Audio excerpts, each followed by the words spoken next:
Hi everyone, this is Monica Agrawal, lecturer in commerce from Double G Triple S Hisar.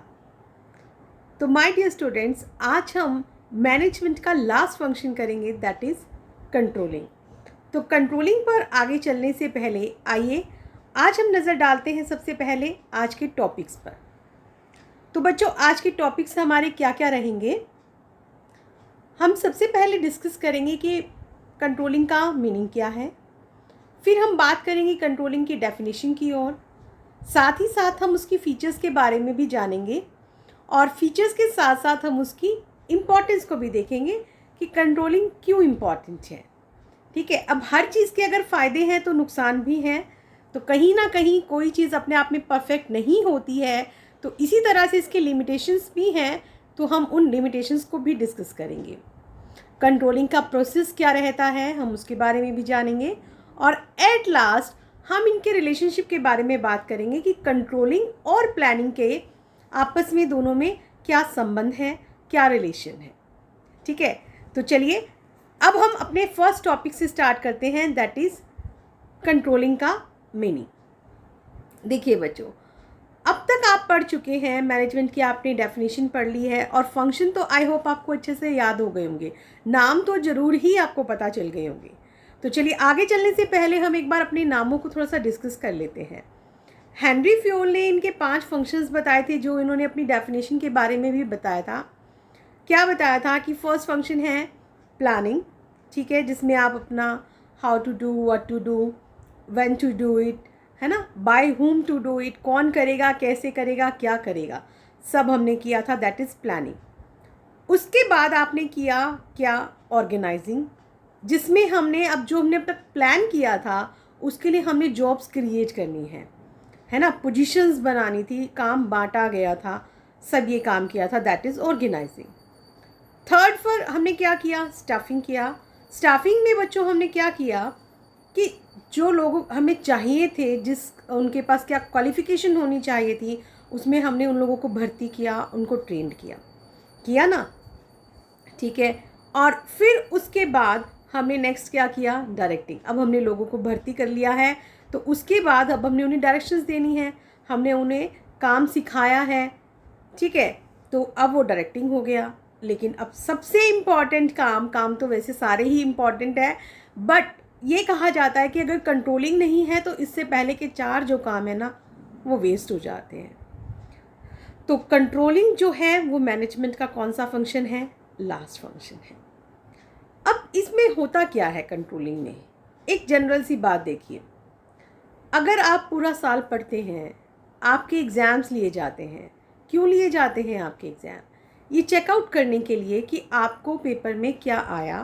पूरा साल हम उसी के बेस पर निकालते हैं कि जितने आपने पेपर में मार्क्स लिए हैं, हम ये सोच के चलते हैं कि भाई हाँ, इतनी नॉलेज आपको इसमें हो गई है, ठीक है ना।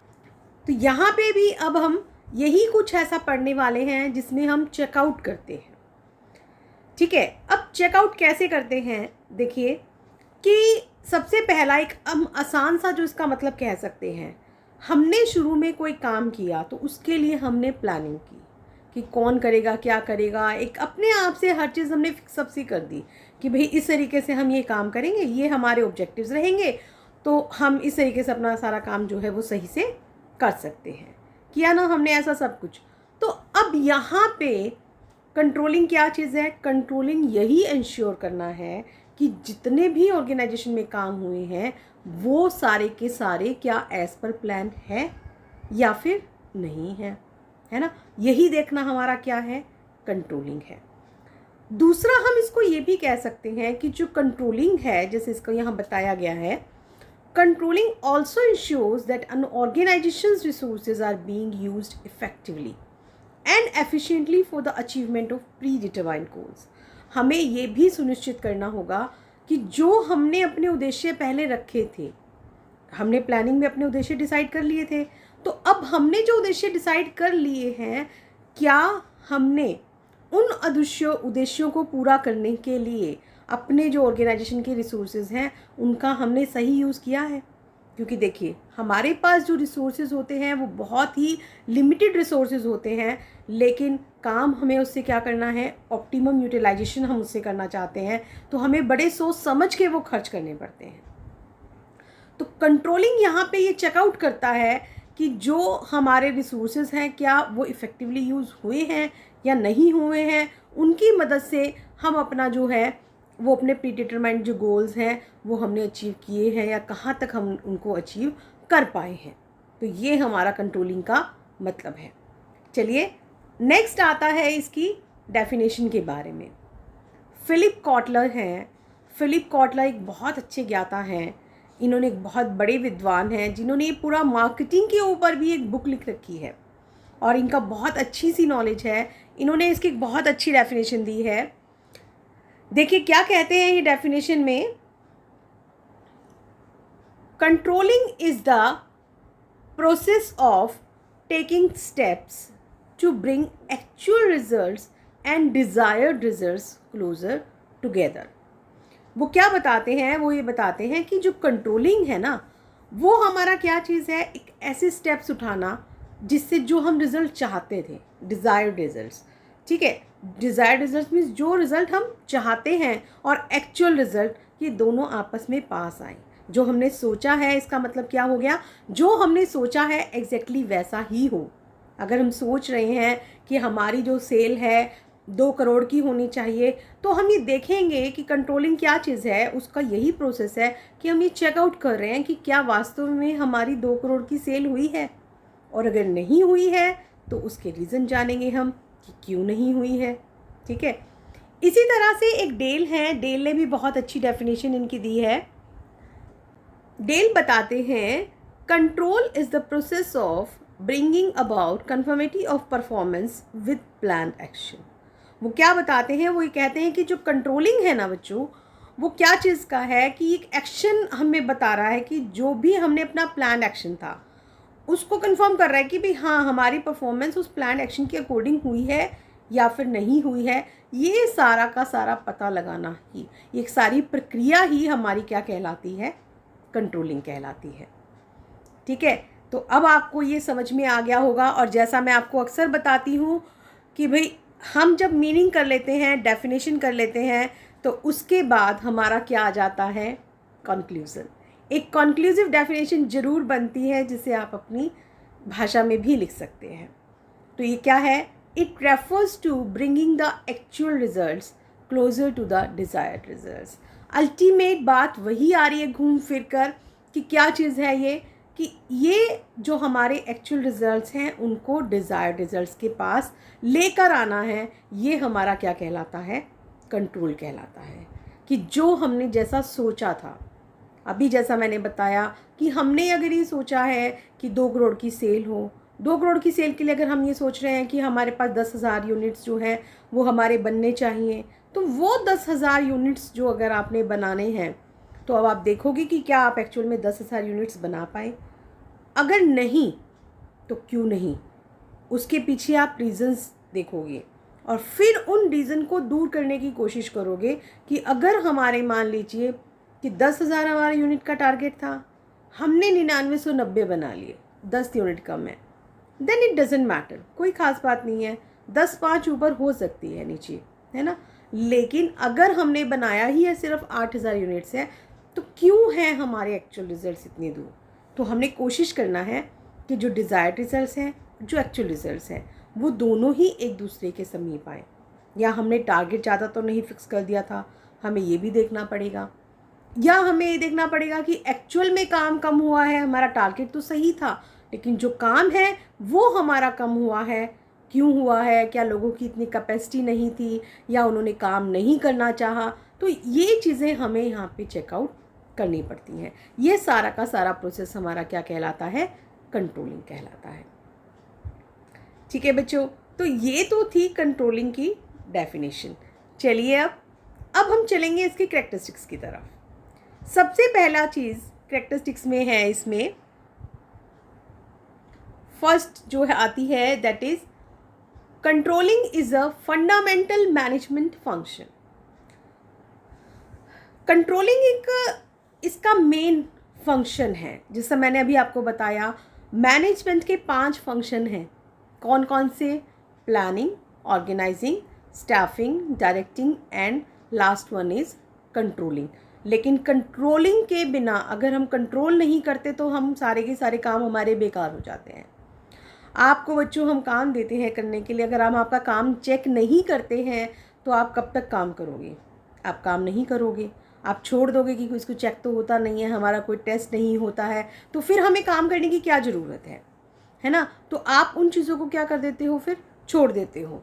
तो यहाँ पे जो हमें करना है, यहाँ पे जो कंट्रोलिंग है वो इसी तरह से है कि जितना एक ऑर्गेनाइजेशन में काम हो रहा है उसको जब तक अगर चेकआउट नहीं किया जाएगा तो वर्कर्स जो हैं या हमारे एम्प्लॉइज़ जो हैं वो काम अच्छे से नहीं करते हैं। तो यहाँ पे कंट्रोलिंग करना बहुत ज़रूरी है, उसको देखना बहुत ज़रूरी है कि क्या जितना काम किया गया है वो सही ढंग से किया गया है, जितना हमने सोचा था, जैसे हमने सोचा था, क्या वो काम सारा उसी तरीके से है। सेकंड आता है इसका essential function of every manager. अब ऐसा नहीं है कि ये सिर्फ एक प्रोडक्शन मैनेजर ने देखना है या सेल्स मैनेजर ने देखना है या फाइनेंस मैनेजर ने देखना है, ऐसा नहीं है, बिल्कुल नहीं है। कंट्रोलिंग जो है वो हर लेवल पे होगा। हर एक मैनेजर को ये अपना सुनिश्चित करना होगा कि हमारा को जो काम दिया गया था वो हमारे अंडर जितने भी एम्प्लॉइज़ आते हैं उन्होंने वो उसको सही ढंग से किया है। ये बहुत ज़रूरी काम है। जब सारे के सारे मैनेजर सुनिश्चित कर देंगे तो काम ऑटोमेटिकली अच्छा हो जाएगा। कंपनी के लिए मेन एक काम जो कर रहे हैं वो एक मेन ऑब्जेक्टिव के लिए काम किया जा रहा है ना।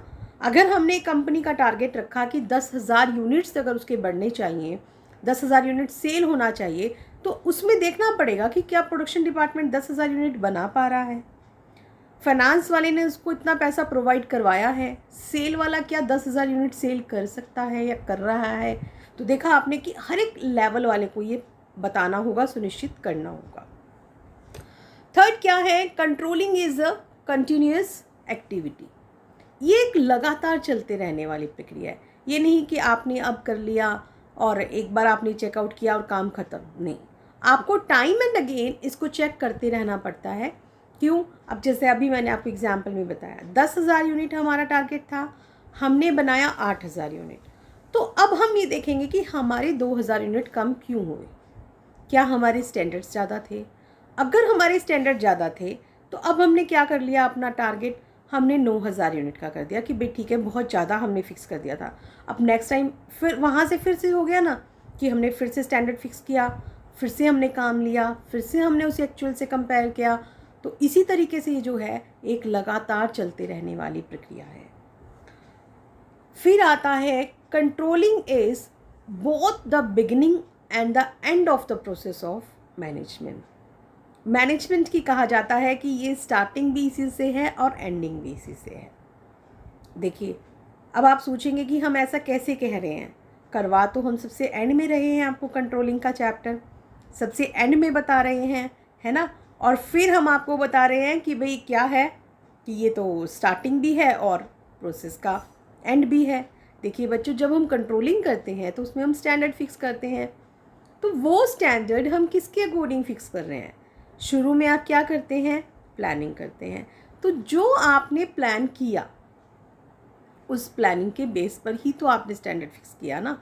और जो आपने जितना देखा कि भाई हाँ इतना हो सकता था, इतना हमने अचीव कर लिया है, अब उसके लिए जो भी आपने करेक्टिव एक्शंस लिए हैं तो उनके बेस पर आप अगला प्लान करते हैं। तो इसलिए क्या कहा जाता है कि जो कंट्रोलिंग है वो मैनेजमेंट की प्रोसेस की स्टार्टिंग भी है और एंडिंग भी है। एंड एट लास्ट जो इसकी करेक्टरिस्टिक्स आती है बच्चों, वो क्या है? Controlling is related to results. Controlling किससे रिलेटेड है? कंट्रोलिंग रिजल्ट से रिलेटेड है। ये रिजल्ट मांगता है, ये रिजल्ट देखता है, रिजल्ट को चेकआउट करता है कि हमने कितना किया और अगर कम किया तो क्यों किया। ये सबसे ज़्यादा इसी चीज़ को चेकआउट करता है। ठीक है, तो बच्चों ये तो थी हमारी कंट्रोलिंग की कैरेक्टरिस्टिक्स। चलिए अब नेक्स्ट आता है हमारा इम्पॉर्टेंस। काफ़ी हद तक तो आपको पता चल चुका होगा कि कंट्रोलिंग क्यों इम्पॉर्टेंट है ना। चलिए तो हम स्टार्ट करते हैं इम्पॉर्टेंस। सबसे फर्स्ट इम्पॉर्टेंस है अकम्प्लिशिंग ऑर्गेनाइजेशनल गोल्स। हम इसको क्यों कर रहे हैं? हम इसको अपने जो ऑर्गेनाइजेशन के गोल्स हैं उसको पूरा करने के लिए हमारे को कंट्रोलिंग करनी पड़ेगी। अभी जैसा मैंने आपको बताया कि कंट्रोलिंग के लिए क्या चीज़ होती है ज़रूरी बच्चों, इसमें हम पहले स्टैंडर्ड फिक्स करते हैं, फिर हम अपनी एक्चुअल परफॉर्मेंस देखते हैं, फिर दोनों में कंपेयर करते हैं और कंपेयर करने के बाद हम उसमें जो भी डिफरेंसेस हैं उनका पता लगाते हैं। अब यहाँ पे जब हमने सारा का सारा सेटअप कर दिया, तो जब आपने उसमें चेकआउट कर रहे हैं आप कि क्या काम जो हमने पहले सोचा था उसके अकॉर्डिंग है या नहीं है। अब अगर जब टाइम एंड अगेन आपके ऊपर कंट्रोल होता रहेगा, चेकआउट होता रहेगा, तो जितने भी रिसोर्सेज हैं वो भी एफिशिएंटली यूज़ होंगे, है ना। और उससे जब काम भी हमारा अपना सोचे समझे के अकॉर्डिंग होगा तो जो कंपनी के गोल्स हैं वो भी क्या हो जाएंगे, पूरा हो जाएंगे। और साथ ही साथ इसका फिर एक फ़ायदा क्या हो जाएगा, इससे हमें ये भी पता चल जाएगा कि जजिंग एक्यूरेसी ऑफ स्टैंडर्ड्स, कि जितने हमने अपने स्टैंडर्ड फिक्स किए थे वो कितने एक्यूरेट हैं। जैसे अभी हमने 10,000 यूनिट्स का टारगेट लिया था ना, 10,000 यूनिट का टारगेट। तो 10,000 यूनिट में अगर आपने 9,999 या 9,900 भी बना ली तो इसका मतलब आपने अपने जो स्टैंडर्ड्स हैं काफ़ी हद तक सही है लगाए थे। लेकिन अगर वो यूनिट्स ही 8,000 बन रही हैं, फिर आपको देखना पड़ेगा कि क्या आपके स्टैंडर्ड्स ज़्यादा हैं या वर्कर्स काम ही कम कर रहे हैं या उन्होंने काम चोरी की है। ठीक है। थर्ड आता है इसमें making efficient use of resources. यहाँ पे अब क्या चीज़ आ जाती है कि ये रिसोर्सेज को भी यूज़ करता है, एफिशिएंट यूज़ बनाता है। अब कंट्रोल जो है उसमें क्या करेगा, जब उसने हर चीज़ का फिक्स कर दिया, वेस्टेज नहीं होगी, टाइम से सारा काम होगा। ठीक है। जब टाइम से सारा काम होगा, पूरी लगन से काम होगा, तो अपने आप जो रिसोर्सेज हैं उनका यूज़ भी कैसा होगा, एफिशिएंट यूज़ होगा। जब लोग अपने आप काम करेंगे, उन्हें पता है कि एक हमें निश्चित टाइम पे काम देना है और इतना देना है, और अगर हम सही, क्योंकि कंट्रोल होगा, चेकआउट होगा, और अगर हमने सही काम किया तो हमारी पहचान भी बनेगी कंपनी में। लोग हमें जानेंगे, भाई हाँ, इसने एक रिपोर्ट लिखी जाएगी और उसमें ये बताया जाएगा कि इस एम्प्लॉय ने बहुत अच्छा काम किया था। तो इससे लोगों का जो वो है वो मोटिवेट भी हो जाएंगे। तो नेक्स्ट बेनिफिट इसका कौन सा हो गया, इम्प्रूविंग एम्प्लॉई मोटिवेशन। इससे क्या बढ़ गया, इनका मोटिवेशन भी बढ़ जाएगा। जब आप काम अच्छे से करते हो, अच्छे से मोटिवेट हो गए, तो फिर साथ ही साथ आपका वहाँ पे ऑर्डर और डिसिप्लिन भी बन जाता है। क्योंकि आप जब काम सही करोगे, आपकी इच्छा है काम करने की, आप काम से जी नहीं चुराओगे। आपको काम करना है टाइम पे, तो आप टाइम से आओगे, टाइम से जाओगे, जो आदेश दिया गया है उसे मानोगे, आप कोई वेस्टेज भी नहीं करोगे, काम चोरी भी नहीं करोगे। तो अपने आप जो संस्था है वो डिसिप्लिन में भी रहेगी। अब जब सारा काम स्मूथली चल रहा है, कोई रिसोर्सेज का वेस्टेज नहीं हो रहा, ऑर्गेनाइजेशन गोल्स भी पूरे हो रहे हैं, स्टैंडर्ड्स भी एक्यूरेट हैं, हमारे एम्प्लॉयज़ भी मोटिवेट हैं, तो सारा का सारा जो ये एक फैसिलिटेटिंग कोऑर्डिनेशन एक्शन भी हो जाएगा कि कहीं ना कहीं जितने भी डिपार्टमेंट्स हैं सारे के सारे आपस में वो कोऑर्डिनेशन भी बिठाता है।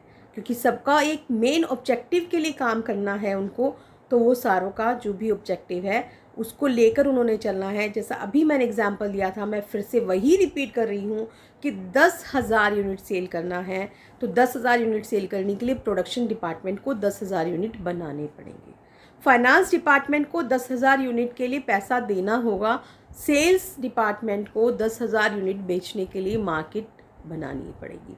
तो कहीं ना कहीं आपस में जब कंट्रोल है तो सारा का सारा जो एक्शन में भी क्या हो जाएगा, वहाँ पे कोऑर्डिनेट हो जाएगा। लेकिन देखिए 100% कोई भी चीज़ सही नहीं होती, कहीं ना कहीं अब हर चीज़ में कुछ ना कुछ उसकी लिमिटेशंस भी होती हैं। तो ऐसे ही यहाँ पर भी लिमिटेशंस हैं। तो आइए देखते हैं कंट्रोलिंग की लिमिटेशंस क्या क्या है। सबसे पहली लिमिटेशन है इसकी difficulty in setting qualitative standards. दो तरीके के स्टैंडर्ड्स होते हैं, एक क्वांटिटेटिव स्टैंडर्ड्स होते हैं और दूसरा कौन सा होते हैं, क्वालिटेटिव स्टैंडर्ड्स। क्वालिटेटिव का मतलब होता है गुणात्मक, है ना। अब और क्वांटिटेटिव जिसे आप डिजिट्स में कर सकते हो। अब आपके 11th में कितने परसेंट मार्क्स आए, या अब आप 12th में हैं तो 11th में कितने परसेंट मार्क्स आए आपके, आप उसे बता सकते हैं। 70 आए हैं, 80 आए हैं, 90 आए हैं, है ना, आप उसे डिजिट्स में बता सकते हैं। लेकिन अब अगर आपके हम पूछें कि भाई इसमें आपके टीचर्स का क्या योगदान था, या आपके स्कूल में क्या था, कि आपका क्लास का माहौल अच्छा था, आपका फ्रेंड सर्कल अच्छा था, आपके टीचर्स ने आपको बहुत अच्छा सा पढ़ाया, तो ये कौन से हैं, क्या आप इनको बता सकते हैं कि वहाँ पे इनका अनुमान लगाना, उसको डिजिट्स में व्यक्त करना, क्या ये पॉसिबल है कि टीचर्स ने आपकी प्रॉब्लम हर चीज़ की सॉर्ट आउट की है, उसका बिहेवियर बच्चों के साथ कैसा था, इन चीज़ों को नहीं बताया जा सकता। तो ऐसा ही बिजनेस में भी होता है। वर्कर्स का हम चाहते हैं कि भाई मनोबल बढ़े, वो काम अच्छा करें। अब वो मनोबल बढ़े, इसके लिए हम क्या से स्टैंडर्ड फिक्स करें, इसके लिए तो हम आइडिया लगा सकते हैं ना। हम ये देख सकते हैं कि भाई अगर वो मनोबल बढ़ रहा है तो कैसे देखेंगे हम कि हाँ उनकी एब्सेंटेज़म कम है, वो लगातार जो है कंपनी में आ रहे हैं, तो इसका मतलब उनका मनोबल अच्छा है।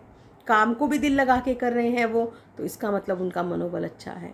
तो मतलब इनको हमें एग्जैक्ट स्टैंडर्ड्स हम फिक्स नहीं कर सकते, ठीक है। दूसरी चीज़ क्या आ जाती है, no control over external factors. Control internal factors पे तो कर सकता है, जैसे मैन है, मटेरियल है, मनी है, आप इंसान पे कर सकते हो, आप रिसोर्सेज पे कंट्रोल कर सकते हो, लेकिन आप एक्सटर्नल फैक्टर्स पे कैसे कर सकते हो। अब एक्सटर्नल फैक्टर्स क्या हो गए, जैसे कि गवर्नमेंट पॉलिसीज़ हो गई, फैशन चेंज हो गया, क्या आप इन पे कंट्रोल कर सकते हो। कोई नया रूल आ गया, आप उस पर कर सकते हो। आप गवर्नमेंट को बोल सकते हो कि नहीं जी आप ये पॉलिसी मत बनाओ, हमारा तो बिज़नेस ख़राब हो जाएगा, नहीं ना।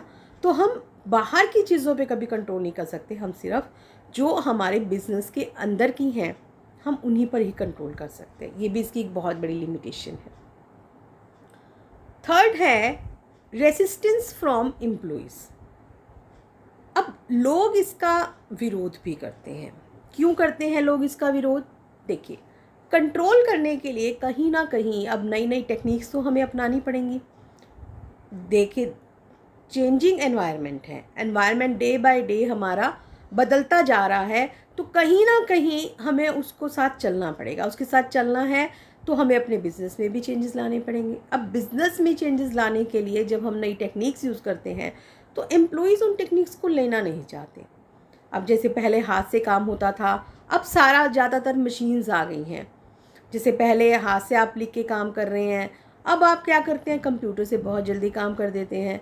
तो अब लोगों को विरोध लगता है कि नहीं भाई कंप्यूटर आ गया तो हमारी तो ज़रूरत ही कम पड़ेगी, पहले जहाँ 4 लोग करते थे अब 2 लोग या 1 लोग ही उसमें काम कर पाएंगे।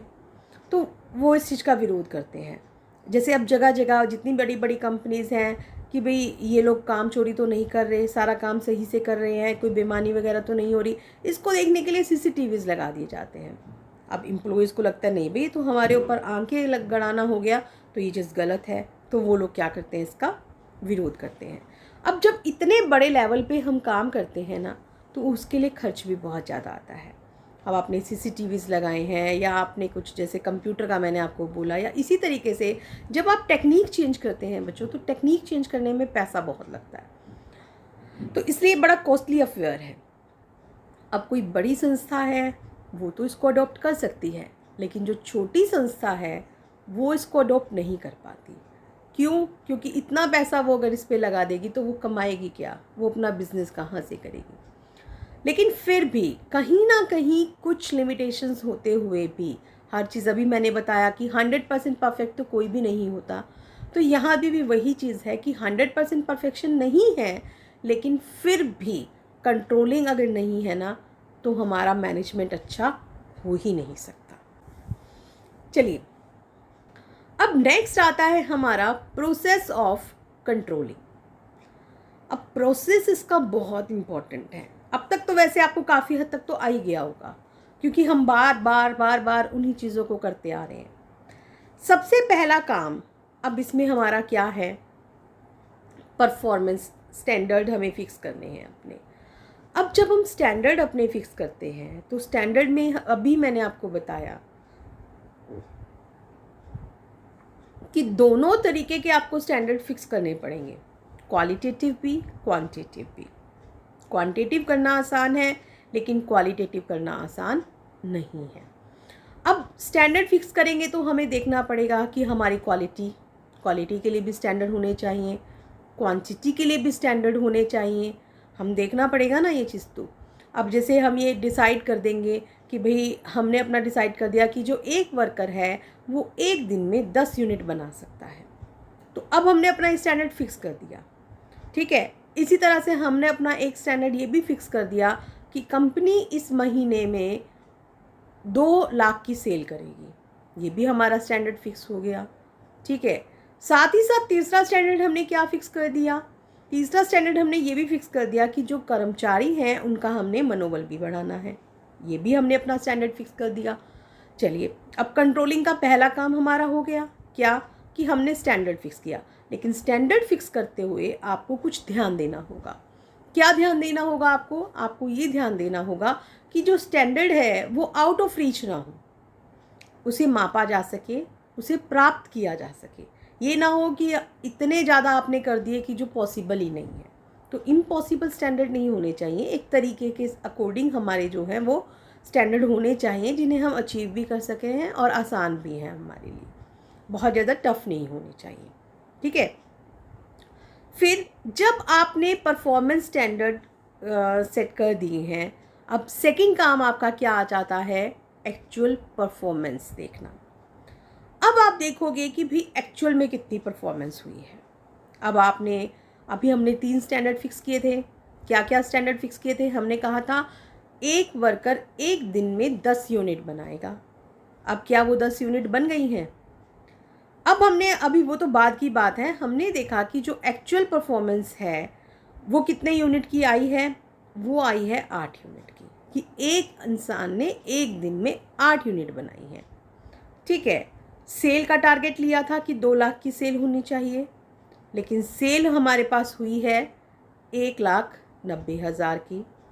तीसरा स्टैंडर्ड हमने किया था कि कर्मचारियों का हमने मनोबल बढ़ाना है, उसको अब हम एक्चुअल में कैसे परफॉर्मेंस चेक करेंगे। अभी मैंने बताया था हम देखेंगे कि वो छोड़कर तो नहीं जा रहे, कंपनी एब्सेंट तो नहीं हो रहे हैं, काम सारा अच्छे से कर रहे हैं या नहीं कर रहे हैं, तो हम इस तरीके से कर सकते हैं। ठीक है, 2 काम आपने कर लिए, स्टैंडर्ड फिक्स किया, फिर आपने एक्चुअल में आपने परफॉर्मेंस एक्चुअल को नापा। तीसरा फिर आपका क्या आ जाता है, यहाँ पे कंपैरिजन आ गया। अब कंपैरिजन में यहाँ पे हमारे पास क्या चीज़ आ जाएगी, देखिए जब मैंने बताया था कि एक यूनिट 10 की बजाय उसने कितनी बनाई, 9। 10 हमने फिक्स किया था, 9 उसने बनाया है, इनमें कंपेयर किया तो 10 का अगर 9 बन गया तो ये चल जाएगा, है ना। कंपेयर कर लिया हमने कि भाई हाँ, एक का डिवाइशन है, एक इसने कम बनाया है। दूसरी तरफ हमने क्या किया था, टारगेट हमने एक और भी फिक्स किया था, क्या कि हमने कहा था 2 लाख की जो है कंपनी सेल करे पर मंथ, लेकिन सेल कितने की हुई थी, 1,90,000 की। ठीक है, तो ये भी हमने कंपेयर किया कि 10,000 हमारी यहाँ भी सेल कम है, दोनों में कंपैरिजन कर लिया हमने। अब हम देखेंगे कि एनालाइजिंग डिवाइशंस, हम इस स्टेप की ओर चलेंगे। अब एनालाइजिंग डिवाइशंस में हम क्या करते हैं कि हम देखेंगे कि क्यों, अब 2 लाख की बजाय अगर 1,90,000 की हुई है तो कोई बात नहीं, चलो भाई हम छोड़ भी सकते हैं, थोड़ी बहुत कम ज़्यादा हो सकती है ना। लेकिन अगर यहाँ पे 10 की 9 है तो ठीक है, लेकिन अगर ये 10 9 की जगह अगर ये होता 8, तो हम देखते हैं कि भाई 10 का हमने टारगेट फिक्स किया था लेकिन ये निकला हमारा 8, तो ऐसा क्यों है, 8 ही क्यों है, ये तो बहुत कम है, 2 यूनिट का फ़र्क पड़ रहा है। तो इसके पीछे क्या रीज़न है, क्या हमने ये जो 10 यूनिट है, क्या हमने ये ज़्यादा फिक्स कर ली थी, क्या उस इंसान ने काम कम किया है, क्या रीज़न है इसके पीछे। ठीक है, मतलब उसको देखना पड़ेगा। इधर साथ में हमें इसकी सेल को भी देखना होगा कि 2 लाख की सेल थी, 1,90,000 हुई है, इट्स ओके। लेकिन अगर वो सेल हमारी 1,50,000 है तो हमें सोचना पड़ेगा कि इतनी कम क्यों हुई है, क्या हमारी क्वालिटी ख़राब है या हमारे रेट्स ज़्यादा हैं, क्या चक्कर है इसके लिए, तो हमें यहाँ पे वो भी ध्यान देना होगा। ठीक है, तो हमने एनालाइज कर लिया। अब जब हमने एनालाइज कर लिया तो लास्ट स्टेप हमारा इसमें अब क्या आ जाएगा, टेकिंग करेक्टिव एक्शन। अब हम सही स्टेप्स उठाएंगे। 10 की बजाय हमने 8 यूनिट्स प्रोड्यूस किए थे पर पर्सन, तो अब हम देखेंगे कि भाई अगली बार के लिए हमने 9 यूनिट ही टारगेट है या हमने वर्कर्स पे ध्यान ज़्यादा देना है, क्या रीज़न है वो हमें यहाँ पे ध्यान देना होगा। दूसरी चीज़ कि अगर हमने 2 लाख की सेल फिक्स की थी तो 1.5 लाख का क्यों आया? क्या मार्केट में कंपटीशन था या हम अपने रेट कम करेंगे? किस तरीके से है, हम अपनी नई स्ट्रेटजी बनाएंगे, नए स्टैंडर्ड्स फिक्स करेंगे और फिर से जो ये हमारा बच्चों काम है ना, ये देखिए यहाँ पे हमने जब अपने एक्शन उठाए तो ये यहाँ से चल के फिर से वापस अपना उसी पे पहुँच जाएगा। फिर से स्टैंडर्ड फिक्स होंगे, फिर से ये अपना एक्चुअल परफॉर्मेंस चेक करेगा, एक्चुअल के बाद उन दोनों में कंपेयर किया जाएगा, फिर उनको एनालाइज किया जाएगा और फिर से करेक्टिव एक्शन चलते चले जाएंगे।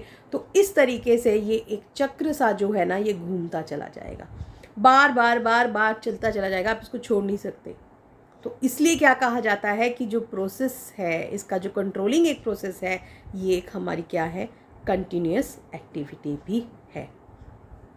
ठीक है, तो चलिए अब आपको अच्छे से पता चल चुका है कि कंट्रोलिंग किसे कहते हैं, इसकी डेफिनेशन क्या है, इसकी फीचर्स क्या क्या हैं, ये भी आप समझ चुके हैं, क्यों फ़ायदेमंद है और उसके लिमिटेशंस क्या हैं ये भी आप जान चुके हैं, और करते कैसे हैं ये भी आपको पता चल चुका है।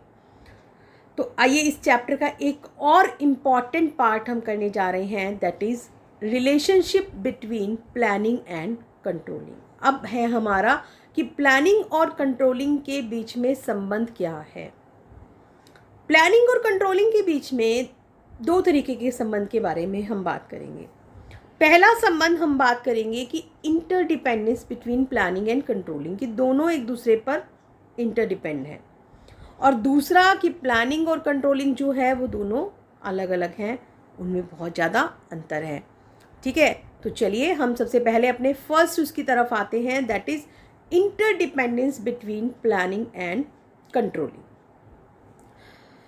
एक दूसरे पर निर्भरता है। कैसे निर्भरता है?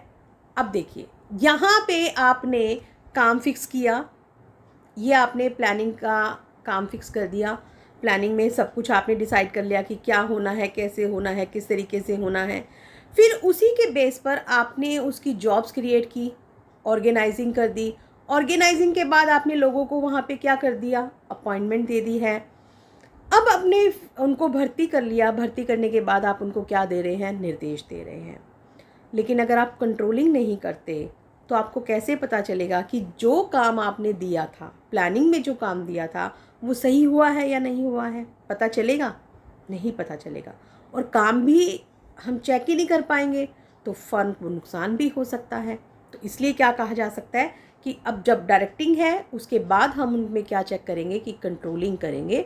हम देखेंगे उसमें कि कितना काम हुआ है, कैसा हुआ है और गलत क्यों है। अभी चेक किया ना हमने कि एक्चुअल परफॉर्मेंस हम उसमें चेक करते हैं। प्लानिंग एक किस्म से स्टैंडर्ड फिक्स करना हो गया और फिर उन स्टैंडर्ड को हमने एक्चुअल में, कंट्रोलिंग में अब हम एक्चुअल मापन कर रहे हैं और इन दोनों में आपस में ये अंतर पता चल रहा है कि भाई क्या डिफरेंस है और उसके लिए हम करेक्टिव एक्शंस भी ले रहे हैं। ठीक है, तो इसलिए हम क्या कह सकते हैं कि planning is completely meaningless without controlling, कि कंट्रोलिंग अगर नहीं है तो प्लानिंग का तो कोई मतलब बनता ही नहीं है। लेकिन दूसरी तरफ ये कहा जाता है कि controlling is blind without planning. अब कंट्रोलिंग वो कहता है कि उधर तो प्लानिंग उसके बिना कुछ नहीं है, और दूसरी तरफ क्या कह रहे हैं कि जो कंट्रोलिंग है वो प्लानिंग के बिना कुछ नहीं है। बिल्कुल कुछ नहीं है ना। क्यों नहीं है कुछ? क्योंकि कंट्रोलिंग का सबसे फर्स्ट स्टेप हमारा क्या है, स्टैंडर्ड फिक्स करना। हमने स्टैंडर्ड फिक्स करने हैं, तो वो स्टैंडर्ड कौन फिक्स कर रहा है? वो स्टैंडर्ड आपके फिक्स कर रहा है प्लानिंग। प्लानिंग में ही तो स्टैंडर्ड फिक्स हुए और उन्हीं को आप फॉलो करते करते करते करते कंट्रोलिंग तक पहुँचे। अगर हमारे पास ये प्लानिंग ही ना होती तो कंट्रोलिंग आप किस चीज़ की करते? आप एक्चुअल देखते तो कंपेयर कहाँ से करते? जब आपके पास अगर स्टैंडर्ड ही नहीं थे तो आप कंपेयर कर ही नहीं सकते थे। तो इसलिए हम क्या कह सकते हैं, controlling is blind without planning. तो देखा आपने कि दोनों एक दूसरे पर कितना डिपेंड है।